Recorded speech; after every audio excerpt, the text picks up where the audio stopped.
सूरत के भीमराड गांव में करोड़ों की लागत से बन रहा है गांधी आश्रम। साबरमती दांडी यात्रा के बाद गांधी जी ने सूरत के भीमराड गांव में एक जनसभा की। गांधी जी के भीमराड आगमन पर उन्हें इतिहास में जीवित रखने के लिए भीमराड में एक भव्य गांधी आश्रम का निर्माण किया जा रहा है। सरदार पटेल और गांधी जी ने पूरे देश को आजादी दिलाई, स्वतंत्रता संग्राम के आदर्श प्रेरणा देते हैं। आज 2 अक्टूबर को महात्मा गांधी की जन्म जयंती भीमराड गांव में मनाई गई बड़े ही धूमधाम से, जिसमें पूर्व केंद्रीय मंत्री श्री पुरनेश मोदी और स्कूली बच्चे एवं गांव के सभी लोग उपस्थित रहे। सरदार वल्लभ भाई पटेल सत्याग्रह की लड़ाई लड़कर अखंड भारत का निर्माण किए। उन्होंने अपना पूरा जीवन देश के लिए समर्पित कर दिया।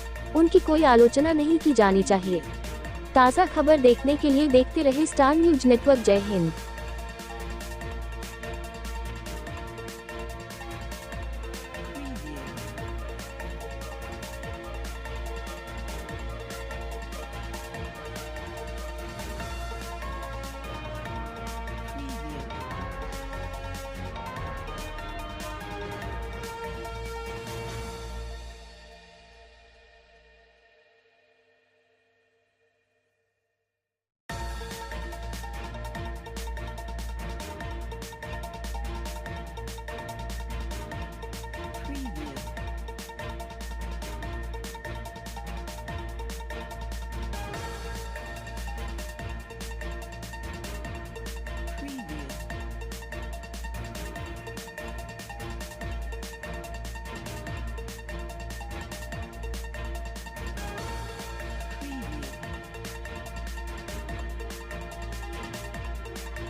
આજનો દિવસ સાચા અર્થમાં ધર્મની લડાઈ લડતા ભગવાન શ્રી રામ અધર્મની લડાઈ લડતા રાક્ષસ રાવણનો વધ કરે છે। વિજયાદશમીના પર્વને પૂરા ભારત વર્ષ હજારો વર્ષથી ઉજવી રહ્યા છે। આજે 2 ઓક્ટોબર પણ છે। રાષ્ટ્રીય સ્વયંસેવક સંઘની સ્થાપનાનો દિવસ, વિજયાદશમી 1925 એનું શતાબ્દી વર્ષ પણ છે। લાલ બહાદુર શાસ્ત્રીનો પણ જન્મદિવસ છે અને પૂજ્ય મહાત્મા ગાંધીજીનો પણ જન્મદિવસ। એટલે આજનો દિવસ સાચા અર્થમાં અનેક રીતે ખૂબ મહત્વનો છે। આજના દિવસે પૂજ્ય મહાત્મા ગાંધીજીનો જન્મ અને એમણે પોતે આખી જીવન સ્વતંત્ર સંગ્રામમાં હિન્દુસ્તાનની આઝાદી માટે એમને મહત્વનું એમનું જીવન આખું દેશને અર્પિત કર્યું।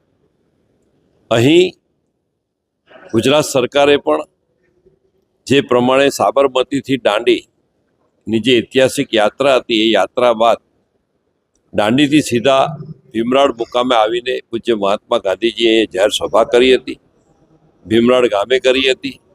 તો આજે ભીમરાડ ગામમાં પણ આપણે સરકારે ગાંધી આશ્રમ બનાવ્યો છે। પૂજ્ય મહાત્મા ગાંધીજી અહીંયા જ્યારે પગલાં પાડ્યા હતા, એ ઇતિહાસને જીવંત રાખવા માટે અહીં ગાંધી આશ્રમનો આખો પ્રોજેક્ટ સરકાર બનાવી રહી છે. પહેલો ફેઝનું કામ પૂરું થયું છે, બીજા ફેઝનું કામ પણ સરકાર ઝડપભેર આગળ વધશે. તો આજે ઇતિહાસનો યાદ કરીને સુરતમાં ભીમરાડ મુકામે પૂજ્ય બાપુના ગાંધી આશ્રમમાં 2 ઓક્ટોબરના દિવસે આપણે સૌ યાદ કરીને બાપુજીને શ્રદ્ધાસુમન અર્પિત કરીએ. ગાંધીજીની પૂજા કરતા ન હતા અને ગાંધીજીને એવું તો એને મને એવું લાગે છે આ પ્રકારનું જે વાક્ય છે ને એ મેચ્યોર નથી. આવા પ્રકારના વાક્ય માટે એને ઉચિત નથી. આપણે ગુજરાતની અંદર સરદાર સાહેબ અને પૂજ્ય મહાત્મા ગાંધીજી આખા દેશને જ્યારે આઝાદી અપાવી, આખો દેશ આજે મહાત્મા ગાંધીજી અને સરદાર સાહેબને એક સ્વતંત્ર સંગ્રામના આંદોલનની પ્રેરણા પૂજ્ય મહાત્મા ગાંધીજી આપતા હોય અને સરદાર સાહેબ સત્યાગ્રહની લડાઈ લડીને આખા દેશમાં અખંડ ભારતનું નિર્માણ કરતા હોય તો ક્રાંતિવીરો, સ્વાતંત્ર્ય સેનાનીઓ, આ દેશ માટે જેમણે આખું જીવન બધાએ અર્પિત કર્યું છે એના માટે કોઈ ટીકા ટિપ્પણી હોઈ શકે નહીં. એ બધા આપણા માટે પૂજ્ય જ છે. મારું નામ છે બરવનભાઈ લલ્લુભાઈ પટેલ. આજે ઐતિહાસિક ભીમરાડ ગામે 2 ઓક્ટોબર ગાંધી જન્મ જયંતિ અમે સ્કૂલના બાળકો, શિક્ષકો, આ સમાજના શ્રેષ્ઠ અગ્રણીઓ અને પૂર્વ કેબિનેટ મંત્રી પૂર્ણેશભાઈ મોદી સાહેબની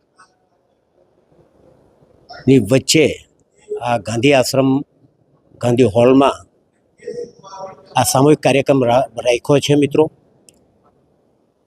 અને આજના કાર્યક્રમમાં પૂજ્ય મહાત્મા ગાંધીની જન્મજયંતિની સાથે વિજયાદશમી છે. રામના અસુરી શક્તિ પર જે વિજય થયો હતો એ પૂરો દેશ આ મહોત્સવ મનાવી રહ્યો છે. તો અમે પણ ગાંધી જન્મજયંતિની સાથે એક સત્યના માર્ગે ચાલવા અને અસુરી તત્વોને દૂર કરવા માટે આજે અમે કટિબદ્ધ છીએ મિત્રો. અને આ ગાંધી આશ્રમ તમે જોઈ રહ્યા છો જે સ્ટ્રક્ચર બન્યું છે તો ગુજરાત સરકારનો પણ હું અભિનંદન આપું છું, આભાર વ્યક્ત કરું છું. આવનાર સમયની અંદર આ જેટલું કામ પૂરું થયું છે, સેકન્ડ ફેઝનું કામ પણ સરકારે હાથમાં લીધું છે અને એક વિશાળ ગાંધી આશ્રમ બને, એક સુરત શહેરનું એક નજરાણું બને એવી અમારી આશા અપેક્ષા છે આજના દિવસે, આજના શુભ દિવસે પણ. અને આજના દિવસે હું તમામ સુરત શહેરની પ્રજાને પણ શુભકામના પાઠવું છું. જે ભીમરાડ ગામમાં જે બાપુએ સભા લીધી હતી, જ્યાં ભીમરાડ ગામવાસીઓને કેટલો આનંદ, કેટલી ખુશી આવી તમને સ્થાનિક? એ 1930ની અંદર 9 એપ્રિલે પૂજ્ય મહાત્મા ગાંધી બાપુ દાંડીથી ભીમરાડ સીધા આવ્યા હતા. એમના 2 દીકરા સાથે આવ્યા હતા. એક દીકરાની ધરપકડ થઈ હતી અને ગાંધી બાપુએ જાહેર સભા કરેલી. જે આશ્રમમાં આપણે ઊભા છે એની પાછળ મોટું મેદાન છે. 30,000 લોકોની જનમેદનીને સંબોધી હતી ગાંધી બાપુએ. અને તે સમયનો આ તળાવ પણ છે. તો ટુરિઝમ ગુજરાત સરકારે તળાવ પણ ડેવલપ કરવાના છે. અમે ઓડિટોરિયમ બની રહ્યું છે, ગાંધી પ્લોટ પણ છે, ત્યાં કંઈક રેસિડન્ટ બને. દેશ વિદેશથી કંઈક લોકો આવે અને આ ઇતિહાસને રિસર્ચ કરવા માટે જો એ લોકોનો ટાઈમ મળે, રહેવાના હોય તો એમને એક સાત્વિક ભોજન મળે, રહેવાની વ્યવસ્થા મળે. એ પણ અમે સરકારમાં રજૂ કર્યું છે. તો સરકાર પણ કટિબદ્ધ છે કે આવનાર સમયની અંદર આ બધા કામો કરશે. બાજુમાંથી મેટ્રો જાય છે તો આ સુરતનું એક નજરાણું બનીને રહેશે.